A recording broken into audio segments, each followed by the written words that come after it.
Alors, deuxième vidéo pratique sur le pharmacien et les assurances. On a parlé donc de l'attestation d'assurabilité, mais en fait, assurabilité, on est assuré pourquoi? Pourquoi il y a besoin de cette assurabilité avec le prêt? Alors, déjà, par rapport aux exigences de la banque, parmi toutes les demandes que va faire le banquier pour vous octroyer un prêt, comme on le disait tout à l'heure, il y a des choses qui vont concerner l'assurance. En gros, ce qui préoccupe le banquier, et c'est bien naturel, c'est que s'il arrive quelque chose au pharmacien qui lui empêcherait de continuer à exercer son métier de pharmacien d'officine, comment le banquier va-t-il récupérer les sous qu'il a engagés? Et là, on va distinguer un premier bloc de garantie, que je qualifierais de garantie principale, c'est-à-dire qu'on va vous assurer, d'abord, pour toutes les garanties définitives qui feraient que vous n'êtes plus en mesure d'assurer votre métier de pharmacien. Première garantie, très simple, le décès. Là, c'est définitif, c'est sûr. Il respire ou pas? Ouais. Pardonnez mon cynisme à force. Ouais. C'est évidemment la base de n'importe quel contrat d'assurance. Vous avez également ce qu'on appelle la perte totale et irréversible d'autonomie, PTIA pour les intimes, qui correspond au plus haut degré d'invalidité de la sécurité sociale. Très rapidement, une personne qui a 100% d'invalidité sécurité sociale, donc en PTIA, c'est une personne qui, quel que soit son métier, quel que soit son statut, ne pourra plus jamais travailler et par conséquent percevoir du revenu.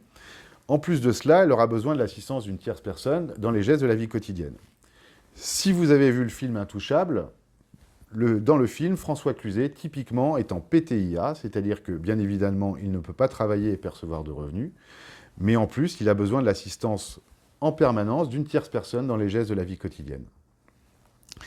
Ces deux garanties-là, décès et PTIA, sont vraiment le bloc de n'importe quelle assurance de prêt, qu'elle soit perso ou professionnelle. Ensuite, dans le barème de la sécurité sociale qui définit l'invalidité en France, on a également un indicateur qui s'appelle l'invalidité permanente totale. Là, on est toujours dans un barème en pourcentage, et ça va concerner toutes les personnes qui ont plus de 66% d'invalidité et moins de 100% d'invalidité. On appelle ça l'IPT. Si on définit de quelle problématique souffre la personne, c'est une personne qui, quel que soit son métier, quel que soit son statut, ne peut plus travailler et percevoir de revenus. À l'inverse de PTIA, c'est que cette personne n'a pas nécessairement besoin de l'assistance d'une tierce personne dans les gestes de la vie quotidienne. Petite question, par exemple, quelqu'un qui a un accident de voiture, un pharmacien se retrouve en fauteuil roulant. Est-ce que c'est en dessous du 66 ou c'est au-dessus du 66? Je ne suis pas capable de vous répondre.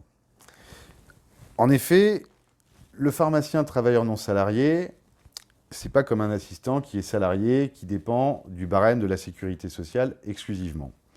Un pharmacien, et c'est indiqué noir sur blanc dans le Code de la santé publique, le Code de la santé publique, c'est la loi, peut se voir retirer sa capacité à exercer par le Conseil de l'ordre pour des questions de santé. C'est la loi, donc évidemment, si on en arrive à des extrémités telles que celle-ci, ça se fait sur vue d'expertise médicale très poussée, collège de médecins, pharmaciens, et qui donc amène le Conseil de l'ordre à prendre une décision. Cette décision, elle est forcément binaire. Soit le pharmacien est en totale capacité de continuer à exercer l'ensemble de ses missions de pharmacien, soit pas du tout. Il n'y a aucune notion de temps de travail là-dedans, c'est une question de capacité à exercer les missions. Et donc, on est soit 100% pharmacien, soit pas du tout. À la différence d'un barème de sécurité sociale, sur lequel on est invalide à 30%, mais par rapport, ou à 33%, ou à 50%, mais sur des grilles qui n'ont rien à voir avec le métier de pharmacien. Donc je rappelle que c'est la loi, et que donc à ce titre-là, pour éviter toute problématique de couverture et défaut de couverture sur un pharmacien travailleur non salarié qui s'installerait, il convient donc de rajouter une clause spécifique à son métier, à savoir le couvrir contre l'invalidité qui entraînerait la perte de sa profession de pharmacien. Donc au sens du Conseil de l'ordre et du Code de la santé publique. Oui, encore la preuve qu'il vaut mieux aller voir un courtier en assurance spécialisé en pharmacie, parce que c'est vraiment spécifique à notre métier, hein. Alors, c'est évidemment extrêmement important parce que cette fameuse clause spécifique au métier de pharmacien, tout le monde n'est pas capable de le proposer.